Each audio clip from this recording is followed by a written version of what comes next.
Recibimos, por favor, a Met Domínguez de la Universidad de Oslo con los últimos avances en cáncer colorectal hereditario y colaboraciones con Europa. A ver, adelante, por favor. Queremos dar el saludo protocolar, por favor. Recibimos al doctor Modesto Montoya. Al doctor Modesto Montoya, por favor. Saludos. Muchas gracias, amigo, por estar con nosotros. Solamente venía a darle un mensaje. Sí, correcto. La doctora es máster en ciencias, postdoctorado en oncología, viene de la Universidad de Oslo, Oslo Universidad Hospital, Instituto de Investigación del Cáncer. Es máster en ciencias en la Universidad USP Brasil, postdoctorado en oncología en Brasil también, investigadora en el Centro Jean Perrin de Francia y en Suecia. La recibimos con un fuerte aplauso, por favor. Buenos días, doctora. Buenos días. Ante todo quisiera agradecer la invitación del doctor Modesto Montoya. Aproximadamente hace como 10 años que no participo de LESI, así que es un placer estar nuevamente aquí. Gracias por la presentación. Y bueno, el día de hoy voy a hablarles brevemente, dar una idea general sobre los últimos avances en cáncer colorectal hereditario y las actuales colaboraciones que estamos haciendo entre Europa y América Latina. Y este año, a partir del año pasado, hemos comenzado a colaborar formalmente con Perú. Para hablar sobre cáncer, me gustaría empezar con esta diapositiva, que es según la base de datos del Instituto de Investigación de Cáncer de Francia, en Lyon. Es la incidencia y mortalidad de los cánceres más comunes en América Latina, para este lado, y Europa. En azul tenemos la incidencia y en rojo tenemos la mortalidad. Es decir, podemos ver cuántos en rojo de toda la incidencia de cáncer mueren por ese tipo de cáncer.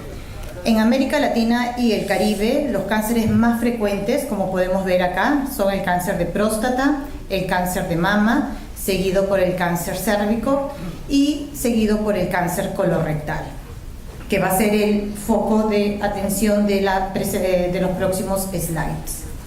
El cáncer colorectal es un marcador de países desarrollados, ya que en la mayoría de los países desarrollados hay una alta incidencia de cáncer colorectal. En América Latina y en el Caribe, el cáncer colorectal ahora representa el quinto cáncer más común en el 80% de estos países. El cáncer colorectal se debe al estilo de vida, por ejemplo, a la dieta, a la inactividad física, obesidad, pero también la alta incidencia de cáncer colorectal se puede deber a la falta de programas de prevención, de detección temprana o de screening, que se llama rastreamiento, que voy a hablar en los próximos slides. El cáncer colorectal afecta tanto a hombres como a mujeres y está representando un gran problema a nivel de salud pública, siendo que países de América Latina que estamos en vías de desarrollo también estamos asociados con esta alta incidencia de cáncer colorectal.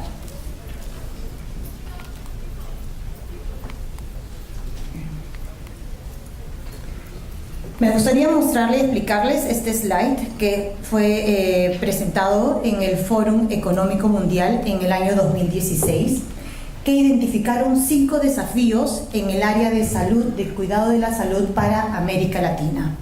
El primer desafío, que es el acceso a los servicios de salud. Sabemos que tenemos un acceso limitado a estos programas de prevención, de rastreamiento, de detección temprana de cáncer, porque estos programas, si tuviésemos estos programas bien fuesen efectivos en la mayoría de estos países, esta alta incidencia de cáncer sería menor y su mortalidad. Otro desafío que han identificado es la transición epidemiológica a las enfermedades no transmisibles. Dentro de este grupo de enfermedades no transmisibles se encuentra el cáncer. Otro desafío que bien conocemos todos nosotros es la falta de distribución de los recursos humanos en salud. Sabemos que hay una limitación cuando comparamos con países en Europa que no tenemos el acceso a la medicina personalizada. Existe limitación desigualdades en el sistema de salud y, bien conocido, la falta de financiamiento para investigación o para los programas de salud en esta área. Algo que me gustaría agregar acá también es que también no tenemos la conciencia tanto a nivel de los profesionales de salud como en la población sobre estos programas de prevención, principalmente para cáncer colorectal, siendo que no es un cáncer tan frecuente cuando hablamos comparado con cáncer de mama o cáncer de próstata, porque este es un cáncer que se puede prevenir. La enfermedad demora muchos años y con estos programas de detección temprana se puede prevenir el cáncer colorectal.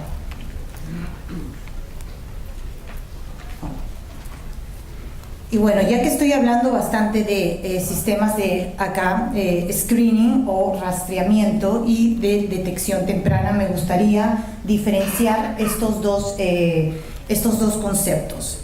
Como les digo, el cáncer colorectal se realiza, se presenta a partir de una anormalidad de células. Llamamos un precursor clínico que se llama el adenoma, ¿no? Y este precursor clínico se va desarrollando, se va convirtiendo en un cáncer preinvasivo, invasivo y finalmente tenemos la metástasis. Todo este proceso, desde que se forma una célula anormal o adenoma hasta que se dé el cáncer, demora aproximadamente 10 años. Por tanto, ¿a qué llamamos el sistema de screening o rastreamiento? Mi traducción, acá es un servicio que se da a la población asintomática, a una población de una edad promedio aproximadamente de 50 años, a una población asintomática, es decir, que no presenta ningún síntoma, pero debido a la edad, aproximadamente 50 años, es una persona que puede presentar un cáncer. Entonces, estos son los programas que se llama el screening o programa de rastreamiento para detectar si la persona presenta o va a presentar o no cáncer. Estos programas de rastreamiento están bien establecidos en Europa, como yo voy a hablar en el siguiente slide. Ese es el llamado concepto screening o rastreamiento. ¿A qué se llama detección temprana? Ya cuando el paciente o el individuo, acá es la población en general, asintomática, acá ya cuando el individuo presenta síntomas o presenta una historia familiar de cáncer. Es decir, que en su familia hay familiares, valga la redundancia, que han presentado cáncer colorectal a una edad temprana. ¿Qué podemos decir edad temprana? Menos de 50 años. Entonces, aquí ya se le da cuando presenta el síntoma, que voy a hablar, síntomas puede ser presencia de sangre en las heces, dolores, calambres en la parte abdominal, o que la persona, entre otros, o que la persona tenga antecedentes familiares, ¿no? Y aquí, entonces, es un servicio que se da ya específicamente a personas que presentan los síntomas. A eso se llama detección temprana, que es diferente que el programa de rastreamiento o screening que se da a la población en general asintomática. Pero en esta población general asintomática, aproximadamente un 10% puede presentar, mediante los test análisis que se hacen, alteraciones. Entonces se identifica ese grupo, un 10%, y se le va acompañando durante su proceso para evitar que se dé el cáncer. ¿Por qué? Porque aquí, si la persona se detecta que tiene un cáncer preinvasivo, se puede remover mediante una cirugía. Son pólipos que se pueden remover. Entonces se evita que la flecha avance y que se produzca una metástasis. Ese es un estatus de los programas de rastreamiento o screening a nivel mundial para cáncer colorectal. Acá podemos ver lo que es América Latina y acá podemos ver lo que es Europa. Aquí en verde son los programas organizados o programas sistemáticos que son parte del sistema de salud de la mayoría de los países de Europa. De los 28 países en Europa, 24 tienen este programa de rastreamiento de cáncer. Es decir, hacen el diagnóstico, el análisis a la población en general, que cumpla ciertos criterios. Y acá, si podemos observar lo que es a nivel de América del Sur, solamente 9 países tienen estos programas de rastreamiento, y los que son a nivel nacional, programas nacionales dentro del Ministerio de Salud, solamente Brasil y Chile, que están en color verde. Otros países, Perú, no tenemos un programa nacional de prevención de screening o rastreamiento en cáncer colorectal. Otros países como Uruguay son programas oportunísticos, se llaman programas oportunísticos, que se da a un grupo limitado de personas. Igualmente en México. ¿Y cómo se puede integrar esta parte de cáncer, la parte clínica, la parte poblacional, con la parte de genética? Ahora actualmente estamos en la época de las ómicas. Ya antes hablábamos de genética, ahora hablamos de genómica, porque ya estamos no analizando un gen, sino estamos analizando el genoma entero, ¿no? A partir de un paciente tenemos ya la información, gracias a las altas tecnologías, tenemos la información de todo el genoma del paciente. Todo genoma es a nivel del DNA, mediante la Whole Generation Sequencing, los secuenciadores. También tenemos toda la información que llamamos transcriptómica, ya no a nivel de RNA, esto es a nivel de RNA, tenemos toda la información de todo el RNA del paciente, y también tenemos la información a nivel de epigenómica, que nos permite identificar alteraciones como metilaciones o modificaciones de histona.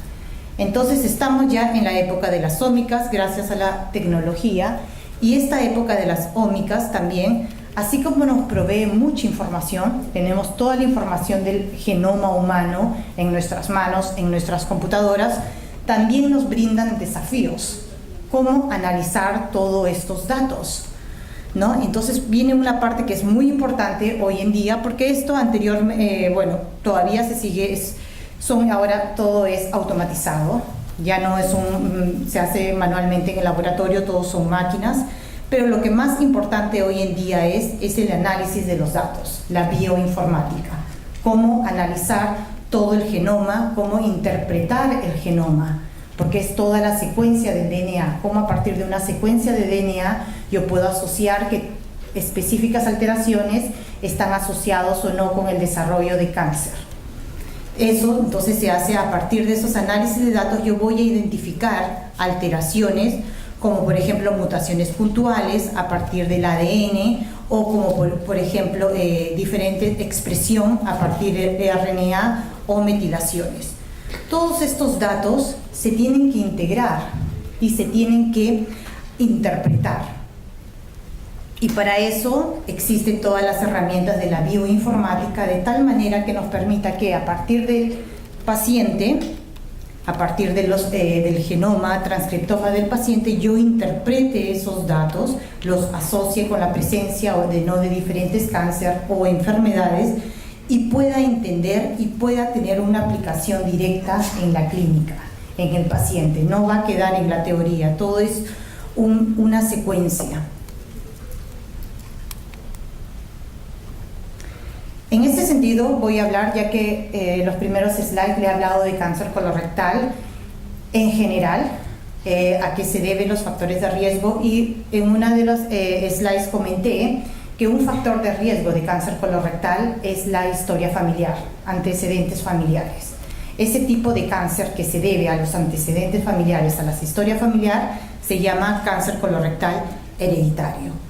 Acá podemos observar en esta pizza que el cáncer colorectal esporádico aún es la mayor parte, el causante de la mayor parte de los cánceres colorectales, es esporádico. ¿Por qué esporádico? Porque aún no conocemos las causas genéticas, no sabemos por qué se da. Pero hay una fracción que es aproximadamente un 40% del cáncer colorectal hereditario que sí conocemos, sí sabemos a qué se debe. Y el que conocemos perfectamente es el cáncer colorectal hereditario. Se le dice hereditario porque conocemos las causas genéticas de ese cáncer. Entre las causas genéticas dentro del cáncer colorectal hereditario hay varios subtipos de cáncer colorectal. El más común, y el que voy a hablar en los siguientes slides, es el llamado síndrome de Lynch. Es el cáncer más común. ¿Y a qué se da? Porque se da debido a mutaciones, alteraciones a nivel del DNA en los genes que se encargan justamente de reparar el DNA. Hay genes que se encargan de reparar cuando se da algunas alteraciones, daños a nivel del DNA, estos genes se encargan de corregir estos errores. Pero este cáncer, justo estos genes están alterados, están mutados. Entonces, como consecuencia, se da este tipo de cáncer o síndrome de Lynch. Es el más frecuente. El cáncer colorectal hereditario comprende aproximadamente un 5 a un 10%. ¿Cuál es la diferencia entre este cáncer hereditario y el esporádico? Que el hereditario, aparte de ser un cáncer familiar, es decir, que hay antecedentes familiares, se da a una edad muy temprana. Se da a una edad de 30, 20 años aproximadamente, depende de cada caso. Esa es la gran diferencia entre un cáncer hereditario y un cáncer esporádico. Hay un grupo muy importante también que está atrayendo bastante nuestra atención, que se llama el grupo familiar, que comprende un 20 a un 30%. Este grupo familiar, ¿por qué es interesante? Porque presenta todas las características de ser un cáncer hereditario, es decir, se da a una edad muy temprana, antecedentes familiares, presenta alteraciones a nivel de proteína, pero no tiene las mutaciones, los genes alterados. No existen, no hay genes alterados, mutaciones en los genes en este tipo de cáncer familiar. En conclusión, es decir, aún no conocemos las causas genéticas de este cáncer familiar. Justamente estas nuevas tecnologías nos va a permitir identificar nuevos genes que puedan estar asociados y nos puedan explicar por qué estos pacientes presentan cáncer a una edad muy temprana, pero no presentan las mutaciones que uno espera que tenga. No se puede leer, es una tabla simplemente para mostrarles lo que nos ha permitido estas últimas tecnologías, la secuenciación de Next Generation Sequencing, Whole Exome Sequencing, nos ha permitido justamente identificar genes relacionados al cáncer colorectal, que anteriormente no habían sido identificados, ¿no? Como ahora estamos trabajando a nivel de todo el genoma, podemos analizar y asociar. ¿Y cuál es lo interesante? Que estos genes han sido estudiados, han sido asociados con este tipo de cáncer colorectal y están siendo aplicados en la clínica. Justamente ahora tenemos la clasificación clínica de cáncer colorectal hereditario, es decir, ya no nos quedamos a nivel simplemente de gen, sino cómo esta información genética es trasladada a la parte clínica y permite, justamente es la interacción entre diferentes profesionales de la salud para poder aplicar este conocimiento para el beneficio del paciente. Gracias a estas tecnologías se ha podido conocer. Hay dos tipos dentro de cáncer colorectal hereditario, el no polipósico y el polipósico. Y cada uno se divide, como aquí podemos observar. Pero, ¿cuál es el aporte nuevo de la parte de la genómica, transcriptoma? Es que se ha podido identificar todos estos genes, es decir, un paciente que tenga una mutación en el gen APC, se sabe automáticamente que tiene un cáncer colorectal polipósico adenomatósico dominante. Así sucesivamente, estos genes POLD1 mutados se ha descubierto hace como 5 años que están asociados. Y por lo tanto, no solamente es descubrir, asociar con la clínica, sino también crear terapias, ¿no? Crear un tratamiento personalizado para el paciente en base a su información genética. Es lo que voy a continuar hablando sobre el síndrome de Lynch, que es el cáncer colorectal más común y que, ¿por qué se llama síndrome de Lynch? Porque si bien es cierto, es un cáncer colorectal hereditario, pero no solamente le va a predisponer a la persona el desarrollo de cáncer colorectal, sino también el desarrollo de cáncer de endometrio, cáncer gástrico, cáncer de ovario. Por eso se llama síndrome de Lynch, síndrome, que incluye más de un cáncer, no solamente el cáncer colorectal. Como les mencioné en los primeros slides, se da porque a nivel de DNA hay mutaciones en estos genes, principalmente genes que se encargan de corregir los errores en el DNA. En estos pacientes, esos genes tienen mutación y están alterados, por lo tanto no corrigen y predispone al desarrollo del cáncer colorectal. ¿Por qué es importante este síndrome de Lynch? Porque va a predisponer el desarrollo de cáncer de endometrio y cáncer extracolónico, es decir, fuera del colon. Y también justamente aquí en esta tabla, que no creo que se vea muy bien, aquí podemos observar cómo del gen se aplica al tratamiento y al seguimiento del paciente. Estos pacientes que presentan alteración, mutación en los genes, sabemos que va a tener una alta incidencia de desarrollar en un órgano específico como el cáncer colorectal, va a desarrollar. Y entonces para eso a estos pacientes se les aconseja hacer la colonoscopía más seguido, ¿no? La colonoscopía para ver la presencia de los pólipos en el intestino del paciente, y para evitar, para controlar, es una colonoscopia a un tiempo, una frecuencia más corta, ¿no? Y así consecutivamente con las alteraciones en otros genes. El tratamiento, el manejo de estos pacientes es personalizado gracias a su información genética. Y bueno, todo lo que les he comentado son informaciones, son estudios que provienen principalmente de poblaciones caucásicas, principalmente de Europa y de América del Norte. Este es un mapa que muestra todos los estudios que se han hecho en síndrome de Lynch en Europa y en Estados Unidos. No tenemos representación en América Latina. ¿Por qué? Porque se necesitan tecnologías avanzadas, pero que hoy en día son más accesibles que hace 10 años atrás. Este es el perfil de los genes mutados, de los genes de reparación del DNA, cómo es el perfil en cada país.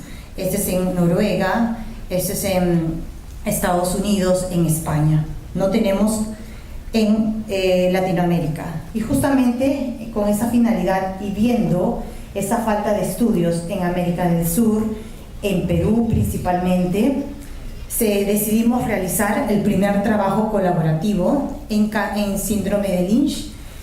Los de acá son mi orientador de doctorado. Ellos son los 4 líderes de América del Sur que iniciaron los estudios del síndrome de Lynch. Se reunieron en el año 2006 y dijeron por qué no dedicarnos a hacer un estudio colaborativo entre 4 países, unir fuerzas para colaborar, para tratar de entender qué es lo que sucede en Perú, qué es lo que sucede en Brasil, si es lo mismo, si es el mismo perfil, qué es lo que sucede en Europa o en Estados Unidos. Entonces, gracias a la colaboración de estos profesionales, realizamos el primer trabajo, que es caracterizar las mutaciones en estos genes en países de Brasil, Uruguay y Argentina. Gracias a este estudio se ha podido describir información que anteriormente no había sido descrito en otros países como Estados Unidos, en Europa. Hemos descrito mutaciones nuevas que son tal vez propias de nuestras poblaciones y que no se van a encontrar en Europa o en Estados Unidos. Esa es la importancia de los estudios en nuestros países de América Latina. Y gracias a este estudio, antes de este estudio no existía el examen genético en el hospital donde hice mi doctorado, que es en el AC Camargo en Sao Paulo, Brasil. Ahora existe, gracias a este estudio, se puede realizar el examen, y realizamos esta publicación en el año 2011, que cuenta hasta ahora con 30 citaciones. Ya nos estamos siendo conocidos a nivel mundial, ya conocen que hay una población de América Latina que cuenta con información genética y abre las puertas para colaboraciones internacionales. Este es el segundo estudio que realizamos en el año 2013. Dijimos, ¿por qué no ahora ver exactamente qué países dentro de América del Sur hacen esos estudios genéticos en cáncer colorectal hereditario? En el 2013 identificamos que de América del Sur solamente hacía Colombia, laboratorio privado, en Brasil, en Uruguay, Argentina y Chile. Solamente un centro por país realizaba esos estudios genéticos. pero aún así es una información importante, valiosa para presentarla al mundo mediante publicaciones científicas, y también nos permitió descubrir también que hay variantes, tenemos mutaciones nuevas que nunca han sido descritos en ninguna población. Pueden ser que sean típicas amerindias, ¿no? Eso requiere de mayor estudios, pero mediante estos estudios colaborativos estamos describiendo, estamos encontrando información que nos va a permitir entender un poco más y en el futuro aplicar a tener una medicina personalizada para cáncer colorectal hereditario. El año pasado, justamente continuamos con este, es un grupo colaborativo que organizo. Dijimos, ¿por qué solamente ahora a nivel de América del Sur? Vamos a extendernos y vamos a ver a nivel de América Latina. Y el año pasado tuvimos la participación de Perú, mediante el Hospital de Neoplásicas. Pudimos reunir información aproximadamente de 800 individuos con cáncer colorectal. La mayoría de países hacen estos, bueno, no mayoría de países, Brasil, Chile, Uruguay, Argentina, Colombia y Colombia hacen estos estudios genéticos y se ha podido identificar. Pero en el afán, siendo que estamos creciendo como grupo colaborativo latinoamericano, este año hace como 2 semanas hemos mandado a publicar sobre este mismo, el perfil mutacional, pero ya tenemos 3 veces el número de participantes de América Latina. Hasta ahora es uno de los estudios más grandes que se está desarrollando en América Latina en cáncer colorectal hereditario, y tenemos identificado más de 2.000 familias. Hemos mandado a publicación este estudio.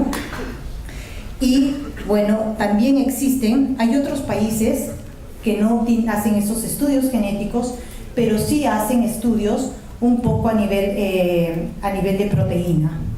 Es decir, cuando existe la mutación, uno espera que esta mutación altere la proteína, es decir, esta proteína no se exprese. Es una indicación. Si uno analiza la proteína, puede decir, si la proteína no está expresada, puedo deducir que se debe a una mutación. Es una suposición, pero no es 100%. ¿Por qué? Porque hay otros mecanismos que pueden ser responsables por eso. Pero hay países que no hacen esos exámenes genéticos, pero sí hacen el análisis a nivel de proteína, para por lo menos tener una indicación, porque estos pacientes son muy jóvenes y los clínicos sospechan que debe de haber un factor hereditario en ello. Los países que hacen estos estudios a nivel de proteína, reportamos el año pasado, Neoplásicas, el Centro de Enfermedades Neoplásicas Oncovida de La Paz en Bolivia. Tenemos el Instituto Nacional de Cancerología de México, tenemos el Hospital Privado de Córdoba de Argentina. Gracias a ello, como les digo, podemos conocer las realidades de cada país, y ahora esta figura que presenté en el slide anterior, que solamente comprende Europa y Norteamérica, ahora podemos agregar, porque ya tenemos un perfil mutacional en América Latina. Tenemos la información, como le digo, hasta ahora es el estudio más grande, de Argentina, de Brasil, de Chile, de Colombia, de Perú y de Uruguay.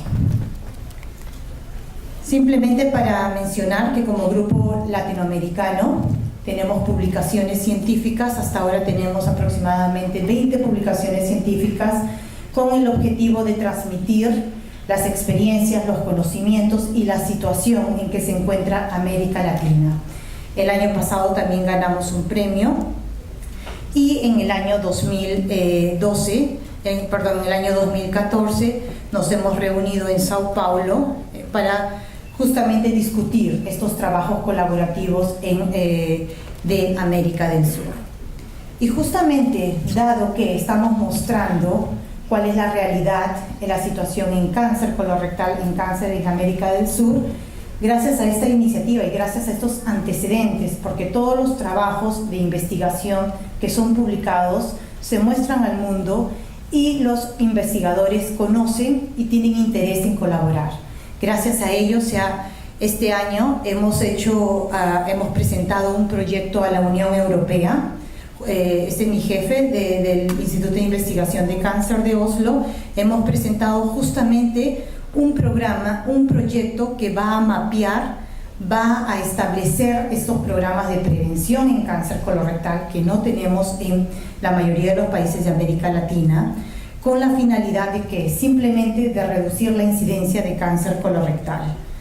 Y la finalidad es reducir y construir capacidad, capacity building, construir la capacidad para que se dé la investigación a todos los profesionales de salud, a todos los estudiantes, que permita tener un conocimiento. Y simplemente acá les muestro rápidamente la incidencia de cáncer colorectal en los países participantes: Colombia, México, Perú, los cánceres que se da, la incidencia por año que tenemos. Y si nosotros con este proyecto podemos proyectar a 20 años, podríamos salvar 317,000 vidas de pacientes con cáncer.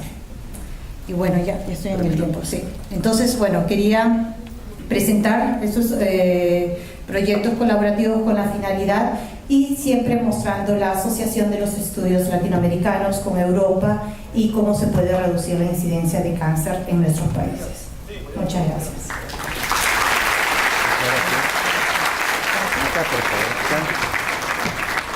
Interesante.